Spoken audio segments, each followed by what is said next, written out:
Imagine being mocked in public and not saying a word. That's what Keanu Reeves did, until someone else stood up and silenced the bullies in the most unexpected way. The quiet guest. It was a rainy Thursday evening in Los Angeles, and Maison du Soleil, one of the city's most luxurious restaurants, glowed like a golden gem in the storm. Inside, diners chatted softly over candle-lit tables. Waiters in crisp uniforms glided across the marble floors. In the farthest corner by the fireplace sat a man alone. He wore a simple black hoodie, his hair tied back in a loose bun. No jewelry, no bodyguards. Just a cup of tea and a small, respectful smile. Few recognized him. Those who did whispered quietly, trying not to stare. That man was Keanu Reeves. He had come for peace, not spectacle. It was the kind of place where people left celebrities alone. Until tonight. Engines and ego. The sudden roar of motorcycles outside shattered the serenity. Heads turned. The glass doors burst open and in swaggered 5 men. Leather jackets, heavy boots, tattoos like war paint. A biker gang, unmistakably. The maitre d' tried to stop them. "Gentlemen, we have a dress code." The tallest biker grinned, blowing cigar smoke in his face. "We're just here to eat, Pops. Relax." They strutted in, loud and laughing, high-fiving and cursing without care. Customers stiffened. The once soothing music now seemed too soft to cover their noise. And then they saw him. "Yo, check it out," said one, nudging the leader. "Isn't that Keanu Reeves? What's he doing here? Got kicked out of Hollywood?" The mockery begins. They surrounded his table like a pack of wolves. Keanu, still seated, looked up calmly. "Sup, Mr. Matrix," sneered one biker. "Didn't recognize you without your shades and guns." Another leaned over, pointing at his tea. "This what action heroes drink now? Chamomile?" The laughter was loud and forced. But Keanu didn't respond. He just took another sip. A third biker mimicked his iconic John Wick stance, fake fighting the air. "Bang, bang. Oh wait, where's your dog, Wick?" "Maybe he's waiting outside on a leash." Another howled, slapping the table. The room was silent except for them. Waiters hesitated. Diners watched, unsure whether to intervene or avoid the storm. Keanu slowly looked up. His eyes met theirs. Not angry, not afraid, just tired. "I'm just here for dinner," he said quietly. That made them laugh harder. "Alone, huh? Guess even movie stars get old." The chef appears. From the kitchen doors came a bang. A man in a white chef's coat marched into the dining room. Chef Marco Bellini, former Michelin star, ex-military and current soul of Maison du Soleil. He didn't say a word at first. He just walked, steady and furious, toward the commotion. Then he stopped behind the tallest biker. "Is there a reason you're harassing my guest?" he said, voice low but deadly. The biker turned. "Mind your stove, chef." Wrong answer.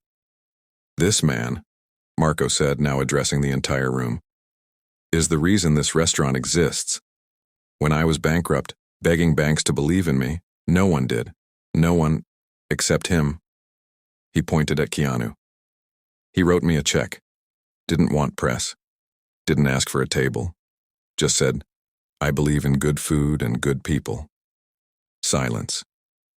"Now you want to walk in here and laugh at the one man who made my dream real?" A twist of regret. The bikers shifted. The arrogance began to fade. One tried to lighten the mood. "Look, man, we didn't know." Marco didn't flinch. "That's the point. You never know. You see someone dressed simple, eating alone, and think it's open season. You think kindness means weakness." He turned to Keanu. "I'm sorry, my friend. They'll leave." Keanu looked at Marco, then at the gang. "No need for apologies," he said gently. "They just made a mistake. We all do." Marco raised an eyebrow. "You're too forgiving. Life's too short not to be." The chef looked like he wanted to argue, then sighed. "Only for you. I'll let this go." He turned back to the bikers. "Finish your drinks. Quietly, then leave. The gang nodded. One of them mumbled, "Sorry, man." Keanu gave a small nod. "It's okay." A lesson served hot. The restaurant returned to a low hum, but the energy had shifted. People whispered. Some discreetly filmed from behind wine glasses. Keanu went back to sipping tea. Marco returned to the kitchen, but something had changed in the biker's posture. One removed his leather jacket. Another stopped cursing. They didn't joke or laugh anymore. They just ate in silence. As they stood to leave, the chef returned with a small bag. "For him," he said, handing it to the tallest biker. "Fresh tiramisu, on the house." The biker looked confused. "After all that?" Marco shrugged.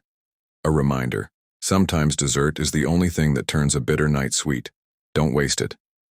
The biker held the bag like it was radioactive. They left quietly. After the storm.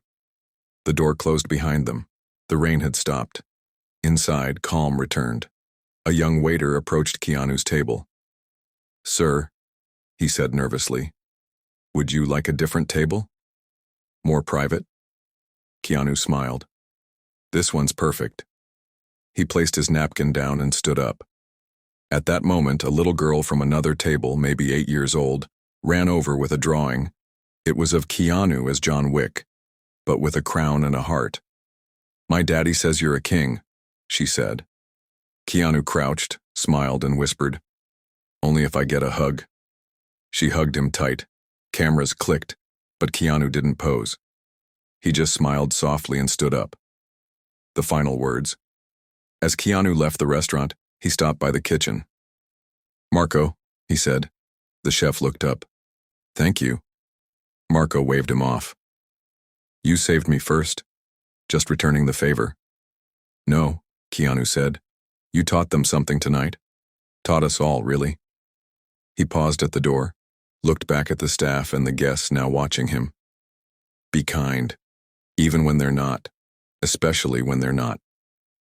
And with that, he walked out into the night. In a world loud with judgment, ego, and noise, sometimes it's the quiet ones who teach the loudest lessons. Keanu Reeves didn't throw a punch. He didn't need to. His silence carried weight. His kindness, power.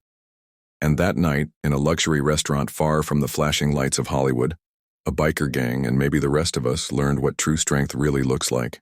If this story moved you, if it reminded you that kindness, humility, and quiet strength still matter, then do something powerful in return.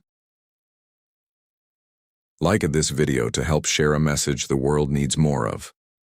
Subscribe to the channel for more stories that inspire, surprise, and stay with you long after the screen fades to black. And if you believe in standing up for what's right, no matter how small the moment, leave a comment below and tell us. What would you have done if you were the chef? Until next time, stay humble, stay kind, and always choose respect.